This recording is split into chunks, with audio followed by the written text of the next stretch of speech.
to know. And just as in the previous video with Bitcoin, I like to draw some pretty significant and major lines right away.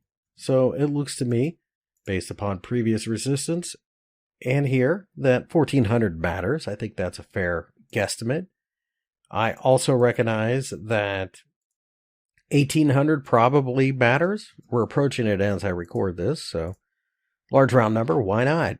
And you can see where the candlestick closed here for 1 week and then opened here the next week. I'm going to assume that 1600 matters as well. So let's go ahead and lay those out initially. So this is what I see. I see if you draw lines every $200, a pattern starts to emerge. And a lot of times you'll see this in a market. Not always, but sometimes you'll see this in a market where you just look at it and you're like, wow, it seems to be attracted to $200 increments or $10 increments or whatever it is you're talking about. So let's go down to the daily chart. Let's put our moving averages on first.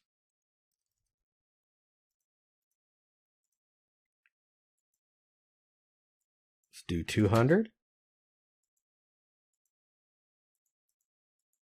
You can see we're well above that, as you would expect, looking at the chart. We're well above the 50-day EMA also. So here's the thing. Let's say you've missed the move and you're trying to figure out what to do. Where could you get interested in buying? Well, the first thing you can do is you can draw a Fibonacci retracement. And you could swing it up to here, assuming that this is your high. And you start to look for some type of confluence. And you might have 38.2 right around here, around 1200. And it's interesting because you also have the 50-day EMA there coming into play. So while you can't necessarily say that quite yet, you can see that if we turn around, that might be an area to pay attention to. Every $200 seems to be an area to pay attention to for that matter. You got your Bollinger Bands. Now, let's take a look at some potential trades. This is one of those scenarios where the 50-day EMA offered support, and we did squeeze. And as we started to widen out, we were going higher. Higher is important. You're widening out. You're picking up the momentum. You're picking up the volatility. And you're going in a specific direction. Look at the volume on this candlestick. That thing just took off. That's exactly what you want to see. We rallied. We came back to the moving average. You could have just bought there as well. Yeah, it's a stretch to call that a hammer, but it does suggest that there are buyers underneath, obviously. So let's go ahead and get rid of the Bollinger Bands for now. Just hide those. And take a look at this big move and then this pullback. That to me looks like that's probably a nice Fibonacci setup, and it was. Probably come back here to this swing low.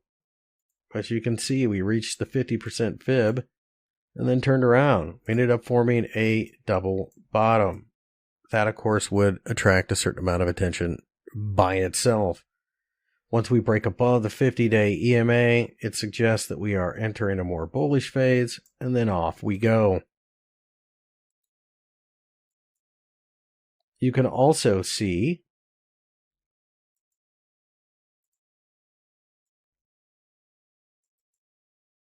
a bit of a triangle.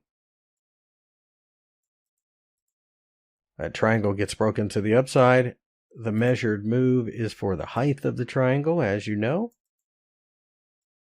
And we clearly got that. You can see we kind of paused for a minute and then took off again. So, good stuff there.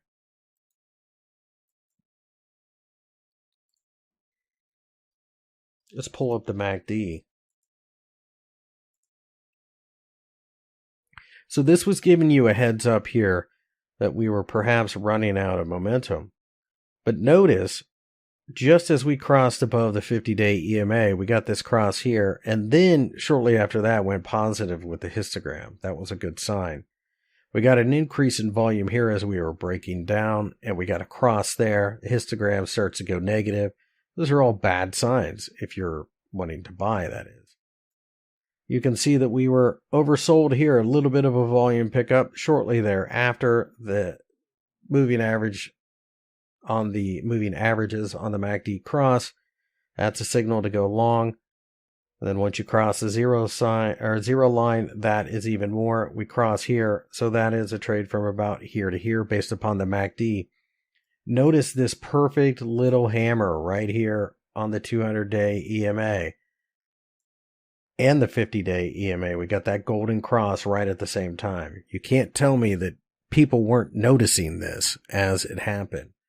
So I certainly think at this point you can see how a confluence of all of these things coming together really comes into your favor if you're willing to wait for a couple of reasons to take a trade. So this entire time here, and really from about this point on, it became pretty obvious that we were in an uptrend and we probably go higher. You do not look for selling opportunities. One of the biggest mistakes that retail traders make is they see this and they go, hey, it's gone too far. I'm going to start selling it. Well, markets can remain irrational much longer than you can remain solvent. That's an old expression. And that's because they can do crazy things. You know, this is a little bit more manageable move than the Bitcoin move has been. But both have just been on an absolute tear.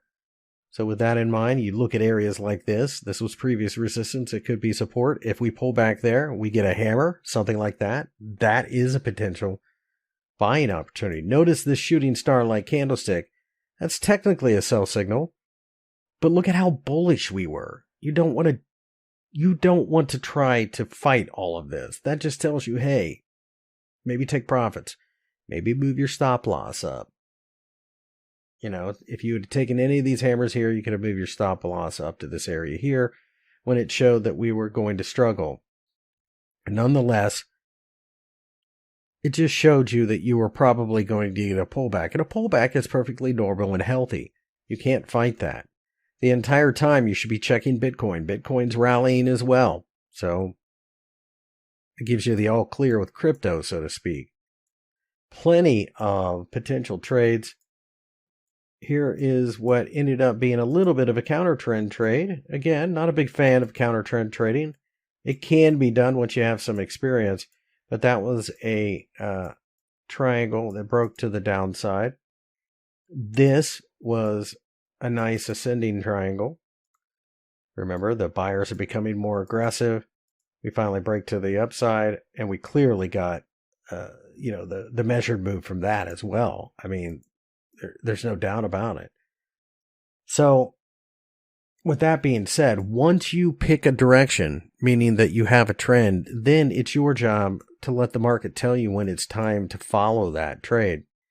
You don't buy up here just because you're in an uptrend. You want to find some value, or you want to see it break resistance. We're not really at resistance. 1800 probably will be, but that's a guess, and we don't trade on guesses. We are extended. There will be a pullback. It's inevitable. But at that pullback, you need to be thinking, has something changed in the markets? Are we going to start selling off cryptocurrency, or are we simply taking a break? As long as we stay above the 50-day EMA, a lot of traders won't short anyways. They don't really care what's going on. That's something to keep in mind as well. So you can see that Ethereum trades very much the same way as you would expect the Bitcoin markets to trade. In the next video, I'll take a look at several examples in Litecoin and show you how you could